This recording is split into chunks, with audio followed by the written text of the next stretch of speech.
प्रेमात जात-पात, धर्म, वय पाहिलं जात नाही, असं आपण नेहमीच म्हणतो.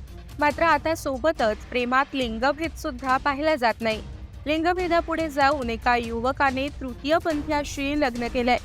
तृतीयपंथी म्हटलं की आजही समाजाचा दृष्टिकोन त्यांच्याकडे पाहण्याचा नकारात्मकच आहे. पण अमरावतीतल्या या तरुणाने मात्र कौतुकास्पद पाऊल उचललंय. तृतीयपंथीयाशी लग्न करून तरुणाने एक नवा आदर्श समाजापुढे ठेवलाय. विशेष म्हणजे या लग्नाला कुटुंबातील मंडळींनी सहमती दिली.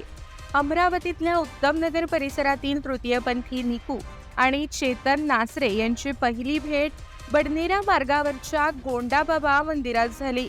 पहिल्या भेटीतच चेतनचा निकूवर जीव चढला.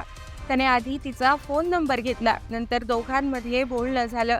त्यांच्या भेटीही होत राहिल्या. आधी मैत्री, पण हळूहळू मैत्रीचं रूपांतर प्रेमात झालं. 2.5 वर्ष असंच बोलणं आणि भेटी झाल्यानंतर अखेर दोघांनीही लग्न करण्याचा निर्णय घेतला. मुलाची इच्छा म्हणून चेतनच्या आईवडिलांनी देखील या लग्नाला परवानगी दिली. सर्व कुटुंबियांच्या साक्षीने अमरावतीमध्ये हा आगळा वेगळा विवाह सोहळा पार पडला. स्पेशल मॅरेज ॲक्टनुसार तृतीयपंथी निकू आणि चेतन यांचं लग्न अगदी विधीनुसार पार पडलं. या विवाह सोहळ्यासाठी महत्त्वाची भूमिका पार पाडली ती सामाजिक कार्यकर्त्या रझिया सुलताना यांनी. समाजातल्या ट्रान्सजेंडरच्या बाजूनं बदल होताना दिसत असल्याचं समाधान सुलताना यांनी व्यक्त केलं.